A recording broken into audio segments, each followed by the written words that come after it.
seule en mer.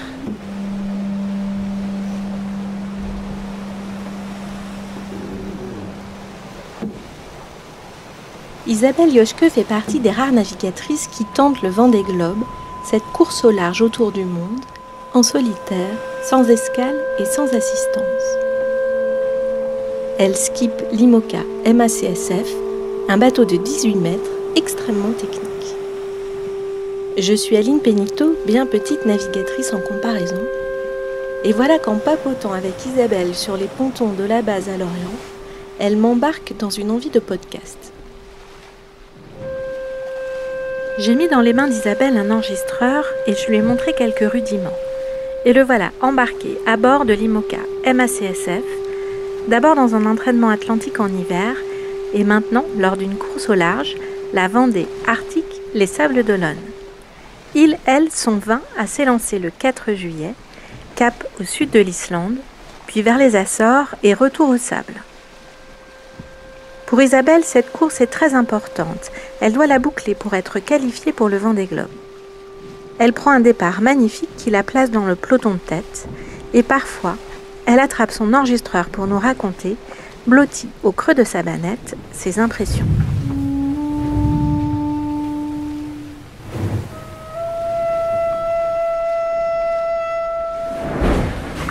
Je suis assise dans ma banette et là en ce moment, c'est à peu près le seul endroit confortable de mon bateau.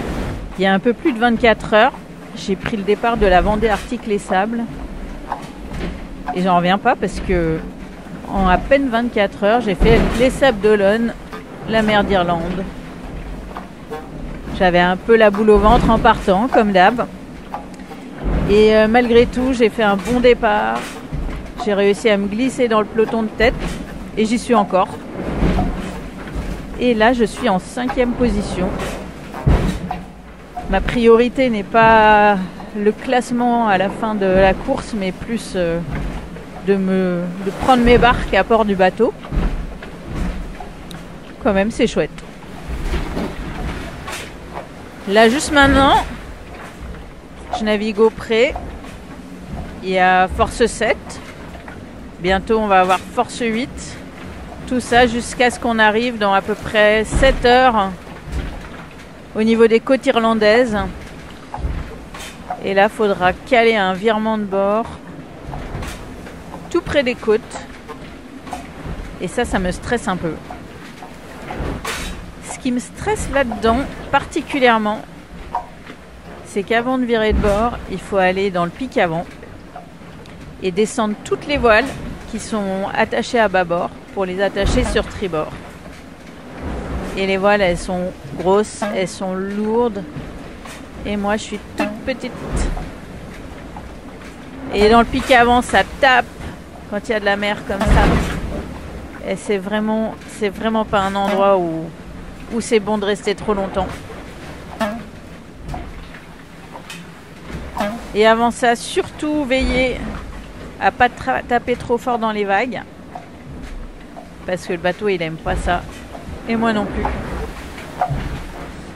Et moi, là, avant que ça monte trop fort, je crois que je vais aller me reposer un petit peu.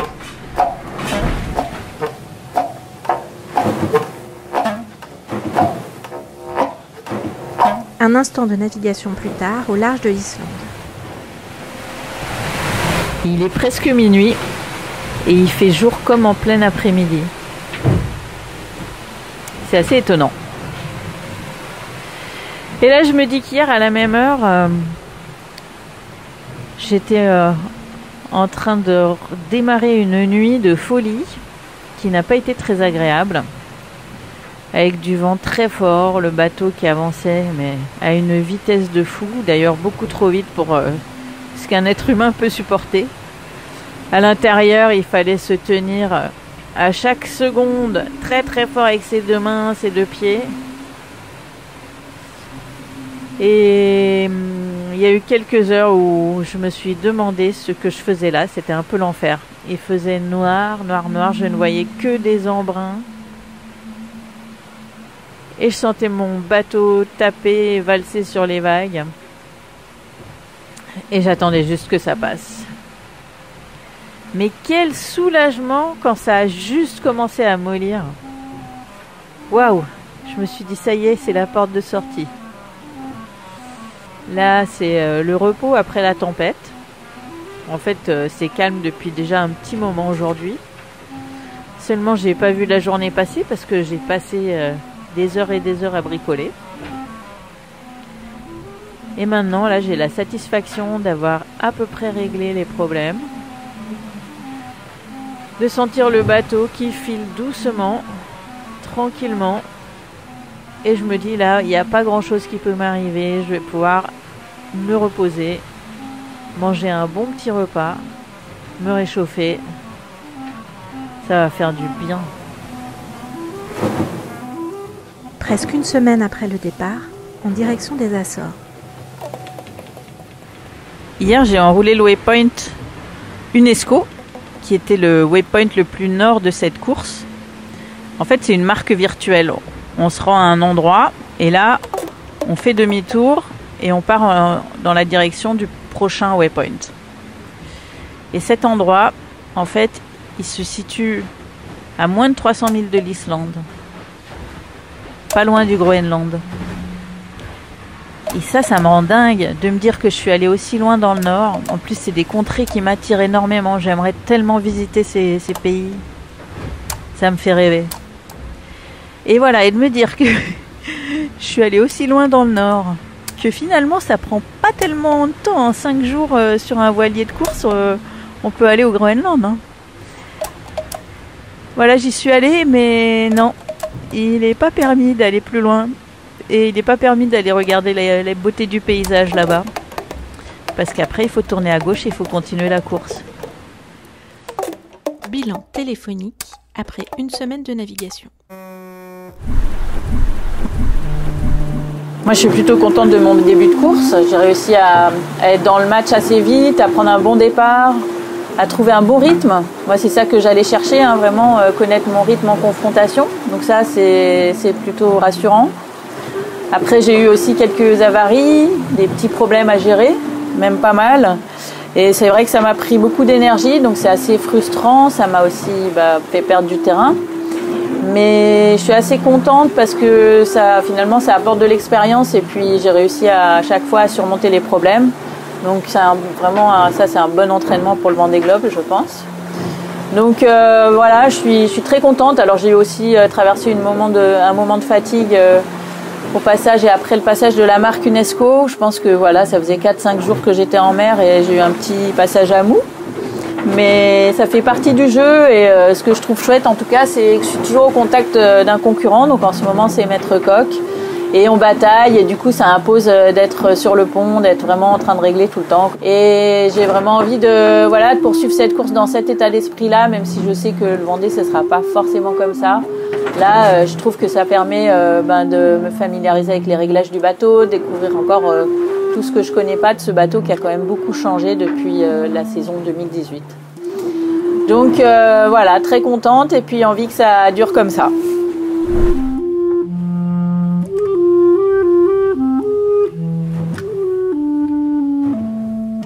La mer, elle nous prend comme elle veut, disait Isabelle il y a peu. Et voilà que... La baume s'est cassée en deux. C'était hier matin. Il était exactement 9h TU, 11h en France. Et le bateau avançait comme une balle au vent de travers. Ça allait très très très très vite. Et moi j'étais contente parce que je savais que il était dans son meilleur potentiel, que j'allais pas me faire décrocher par la flotte de devant, que j'allais reprendre de l'avance sur ceux qui étaient derrière. Enfin bref, ça s'annonçait plutôt bien. J'avais un petit peu de stress parce que le foiler, quand il s'emballe, c'est pas rien. Et puis voilà, paf, dans une vague. Pas tellement plus forte que les autres, hein. Et là, j'ai entendu un bruit sourd.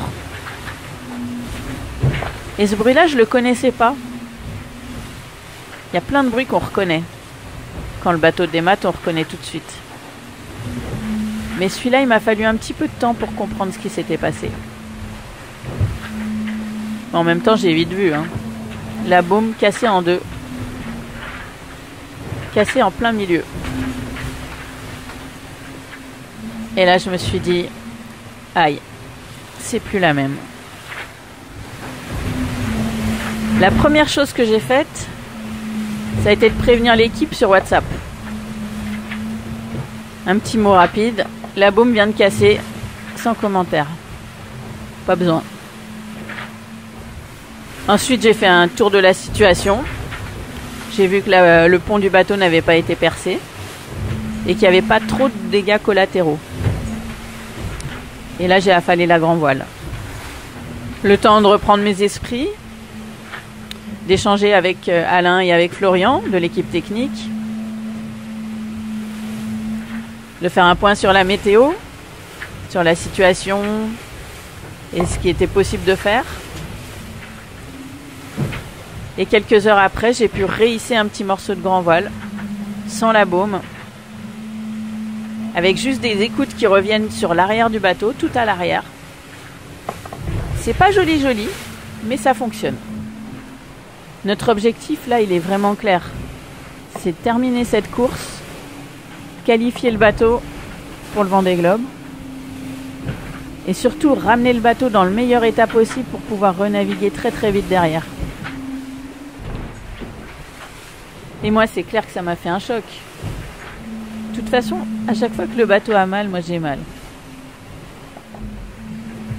Et puis j'étais tellement contente de ma course, tellement contente d'être dans le match. Et je me disais, là, avec les conditions qu'on a, je vais faire une super fin de course. C'est super favorable à mon bateau. Bref, je me faisais une joie de ces derniers jours.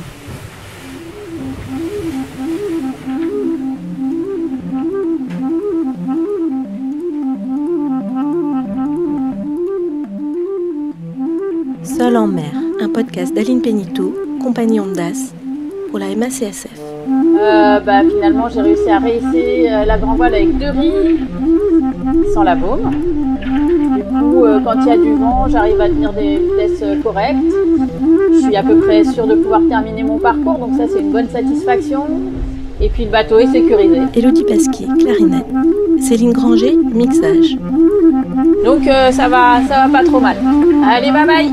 Rien ne semble arrêter Isabelle sur la route du retour vers les sables. Bon vent à vous!